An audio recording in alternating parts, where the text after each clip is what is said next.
안녕하세요. 행복한 바울이의 바울이입니다. 드디어 2024년이 밝았습니다. 저도 이제 나이가 40대 중반이 되어가네요. 어차피 잘생겼는데 한 살 더 먹는다고 달라지겠어요? 휴. 죄송합니다. 헛소리 그만하고 이번 영상 시작할게요. 휴. 자, 이제 저번 영상에 이어서 메소드를 조금만 더 살펴보고 갈게요. 메소드 오버로딩이라는 개념을 보아야 되는데 파이썬은 비슷하게는 구현할 수 있어도 이 개념이 없는 것 같더라고요. 저도 며칠 자료를 찾다가 없어서 많이 당황스럽네요. 하여튼 메소드 오버로딩이라는 개념은 객체지향 프로그래밍에서 다형성의 역할을 하는데요.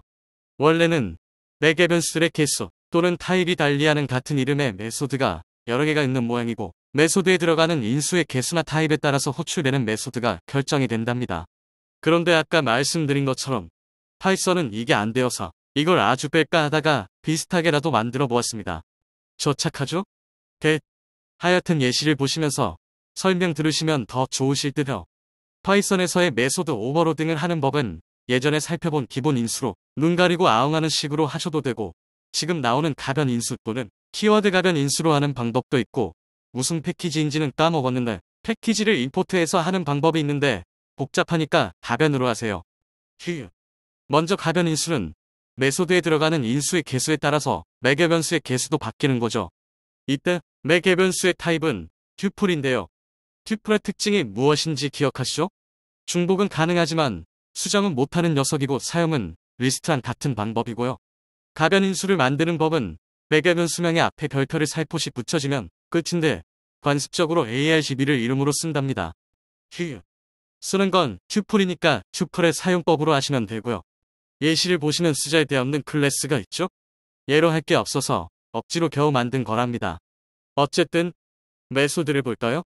맥의 변수의 가변 인수 보이시나요? 저렇게 쓰시면 되고요. 예시를 설명드리면 if 문과 len 함수로 인수의 개수에 따라 다르게 하고 있어요. 이제 키워드 가변 인수를 볼게요.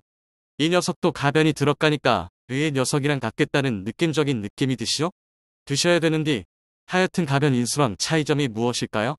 맞아요. 바로 키워드죠? 키워드라고 하면 안 떠오르시나요? 네, 맞아요. 예전에 보았던 키워드 인수에 가변이 들어간 거라고 생각하시면 편해요. 만드는 건 맥의 변수명의 앞에 별표 2개 붙여주시면 되는데 역시나 관습적으로 저렇게 써요. 맥의 변수의 타입은 딕셔너리니까 메소드 안에서 딕셔너리의 메소드들로 요리하시면 되고요. 화면이 작아서 예시도 그지 같고 출력 화면도 못 보여드렸어요. 죄송합니다. 그럼 다음으로 넘어갈게요. 이제 상속에 대해 살펴볼게요. 상속은 현실 세계에서나 객체지향 프로그래밍에서나 중요한 것 같아요. 저도 저희 어머니께 좋은 성품을 물려받아서 그나마 좋은 놈으로 되지 않았나 싶네요. 어쨌든 상속을 다른 말로는 확장이라고도 한답니다. 상속은 그렇게 어려운 게 아니에요. 어떤 클래스를 내 클래스로 포함하는 걸 상속이라고 하는 거죠. 이렇게 자기가 짜는 코드만 하면 되니까 시간 단축도 되고 생산성도 올라가겠죠? 물론 잘 써야 그렇게 되지만요. 그리고 포함되는 클래스가 부모 클래스라고 하고 포함하는 클래스가 자식 클래스라고 한답니다. 오른쪽에 엉성한 그림으로 비유드리자면 스튜던트 클래스가 펄슨 클래스를 포함하고 있죠? 포함되는 펄슨 클래스가 부모이고 포함하고 있는 스튜던트 클래스가 자식이라는 말이에요. 헷갈리실 거예요. 지금 저도 정신 바짝 차리고 대본 쓰고 있거든요. 다음 슬라이드에서 코드로 구현할 테니까 조금만 참아주시고요. 상속에는 단일 상속과 다중 상속이 있는데 자바나 루비 같은 언어는 단일 상속을 채택했고 C++나 파이썬 같은 언어는 다중 상속을 채택했답니다. 어떤 방식이 좋은지는 없어요. 각각 장단점이 있으니까요. 그럼 상속의 코드를 보러 가시죠. 드디어 상속하는 방법으로 넘어왔는데 예시 소스 코드가 잘 보이시나요? 화면에 자리가 없어서 테트리스 좀 해보았습니다. 정 안 보이시면 윈도우에 돋보기 기능이 있거든요. 그걸로 보시고요. 저도 가끔 쓴답니다. 하여튼 상속하는 방법은 지금 보시고 계신 것처럼 부모 클래스들랑 자식 클래스가 같은 한 소스 파일 안에 있든지 또는 먼저 부모 클래스들을 임포트한 다음에 자식 클래스에서 상속받는 방법이 있어요. 상속은 자식 클래스의 이름 끝에 괄호 안에 부모 클래스의 이름을 써주시면 되고요. 부모가 여러 개라면 콤마로 구분하시면 돼요. 여기서 의문점 하나, 상속했을 때 부모 클래스의 생성자는 어떻게 호출을 할까요? 부모 클래스에서 생성자를 안 만들면 제일 간단하지만 남의 클래스이면 이래라 저래라 할 수가 없죠. 부모 클래스의 생성자 처리는 다중상속은 부모 클래스 명령으로 생성자를 호출하시고요. 그래야 어느 부모의 생성자인지 알 수가 있죠. 부모가 하나인 단일 상속은 슈퍼버룹점으로 생성자를 호출한답니다. 자식 클래스에서 부모 멤버들 접근할 때도 같은 방법이랍니다. 다중상속은 부모 클래스 명령으로, 단일 상속은 슈퍼버룹점으로 해도 되고요. 예시를 살펴볼게요. 아주 자세히 보시면 파란 테두리, 빨간 테두리가 있어요. 파란 건 클래스 정의하는 부분이고 빨간 건 인스턴스를 생성하고 사용하는 부분이랍니다. 먼저 클래스 정의를 볼까요? 우선 부모 클래스는 이전 영상의 펄슨 클래스를 복사 붙여넣기 했고요. 자식 클래스인 스튜던트 클래스를 볼게요. 우선 클래스 이름 끝에 바로 보이시죠? 저게 바로 상속하는 방법이죠. 저기에 클래스 여러 개 넣으셔도 되고요. 콤마로 구분하는 거 잊지 마시고요. 이제 생성자 부분을 볼까요? 부모의 생성자가 아예 없었으면 자식도 생성자가 없어도 되지만 부모가 생성자가 있다면 자식의 생성자 안에서 부모의 생성자를 어떻게든 처리해줘야만 오류가 안 난답니다. 스튜던트 클래스의 생성자를 볼게요. 뭐가 많지요? 매개 변수 자리가 길어서 줄바꿈했고요. 나중에 값을 넣으려고 다 기본 인수로 했고 부모 클래스의 생성자를 호출하고 거기에 name, age, 젠더를 넘겨주고 있어요. 저렇게 하면 객체가 생성될 때 부모 클래스의 생성자의 값들도 세팅이 된답니다. 그 밑에는 학생이 가질 만한 값들을 멤버 변수로 선언해주고 있어요. 메소드는 단 2개밖에 안 만들었어요. 학생의 정보를 입력하는 input student 메소드와 학생의 평균 점수를 가져오는 getScore ABG 메소드. input student 메소드는 이름이랑 성별만 문자열로 하고 다 정수로 받아요. 그래야 계산하니까요. getScore ABG 메소드는 평균 구하는 식 다들 아시죠? 그거예요. 자, 그럼 인스턴스를 만들고 써볼까요? 빨간 테두리를 봐주세요. 일단 학생은 한 명이 아니겠죠? 그래서 먼저 빈 리스트를 만들어주고 리스트, append 메소드를 이용해서 인스턴스를 리스트에 넣고 있어요. 포인문은 설명 안 드려도 되겠죠 이제는? 귀찮아서 2명만 테스트해보았는데요. range 함수의 인수만 바꿔주면 수천 명도 가능하다는 건 다 아시죠? 손은 아프겠지만 어쨌든 생성자를 기본 인수로 해서 학생의 정보를 입력해주기 위해서 인스턴스 생성한 다음에 바로 input student 메소드를 호출하고 있어요.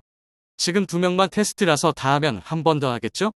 마저 다 하면 두 번째 포인문이 돌면서 학생의 이름과 평균 점수가 화면에 출력이 될 거예요. 프린트 함수의 저 형식은 요새 나온 새 문법인데 저렇게 쓰면 복잡하게 안 해도 값들이 다 문자열로 된다네요. 나중에 자세히 설명드릴게요. 하여튼 여기서 집중해서 볼 것은 프린트 함수 괄호 아닌데요. 스튜던트 클래스에는 분명히 getName 메소드가 없는데도 지금 쓰고 있죠? 이게 상속의 장점이에요. 지금은 그냥 간단한 메소드이지만 아주 복잡하고 몇백 줄 되는 코드였다면, 그리고 상속이란 게 없다면 우리가 다시 짜야 돼요. 생각만 해도 아찔하네요. 상속을 쓰면 시간 단축과 생산성 증가가 왜 되는지 이제 이해하시나요? 이게 화면 출력된 모습이고요. 전 슬라이드를 생각하시면서 저게 이 부분이구나 매칭시켜보세요. 그럼 공부가 더 잘 된답니다. 자, 이제 메소드 오버라이딩을 살펴볼게요. 메소드 오버라이딩은 한국말로는 메소드 채정이라고 하는데 부모 클래스의 메소드를 자식 클래스의 상황에 채정의를 하는 거죠. 설명만으로는 이해하시기 어려우실 거 아리서 아주 찰떡인 예시를 준비했습니다. 예시를 보시면 게임 캐릭터에 어택 메소드만 짜보았는데 지금은 프린트 함수만 있지만 아주 복잡한 코드가 있다고 생각해주세요. 어쨌든 노멀 클래스 보시면 노멀답게 주먹으로 공격하고 있죠?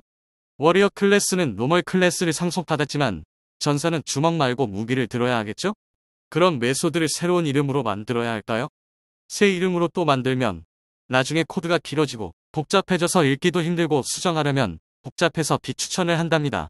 예시를 보시면 세 클래스 모두 메소드의 이름은 똑같은 어택이죠?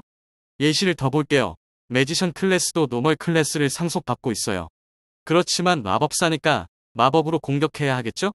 자, 클래스들은 다 정해되었으니 객체를 생성하고 사용해 볼까요? 리스트에 각 클래스의 객체를 생성하고 있어요. 컨테이너들 각기 다른 객체를 넣어도 된다고 이전 시간에 설명드렸죠? 기억하세요. 휴. 하여튼 생성된 객체들을 포 인문으로 쓰고 있죠? 만일 메소드의 이름이 제각각이라면 저렇게 쓸 수 있었을까요? 아, 그리고 부모의 메소드도 같이 쓰고 싶을 때, 그러니까 예시로 예를 들면 주먹 공격이랑 돕기 공격이랑 같이 쓰고 싶다면 워리어 클래스 어택 메소드 안에서 노멀.어택 또는 슈퍼버럭.어택 이런 식으로 호출하시면 된답니다. 하나 유의할 점은 다른 언어에서는 첫 슬라이드에서 살펴본 메소드 오버로딩의 개념이랑 지금 살펴본 메소드 오버라이딩의 개념이랑 혼동될 수 있으니까 잘 정리해두세요. 휴. 자, 여기까지 이번 영상에서는 메소드 오버로딩, 상습의 이모저모를 살펴보았습니다. 파이썬은 메소드 오버로딩이 안 돼서 멘붕 오고 자료들 뒤져보고 교회 겨울 수련회도 다녀오고 참 스펙터클한 1월이었습니다. 휴. 이제 객체 지향 프로그래밍의 이야기는 마쳤고요. 앞으로 2개의 영상만 더 하면 파이썬은 끝날 듯한데요. 그 후에 파이썬으로 프로젝트를 하나 만들어가면서 리와인드 시켜드릴지 다른 언어를 새로 시작할지 채널 잠시 쉬고 저희 내공을 더 쌓을지 지금 생각 중이에요. 결정은 3월 전후로 할 듯해요. 하여튼 영상 끝까지 봐주셔서 감사드립니다. 구독, 좋아요, 알림 설정은 부탁 안 드리겠습니다. 그럼 바오리는 다음 영상으로 돌아오겠습니다. God bless you.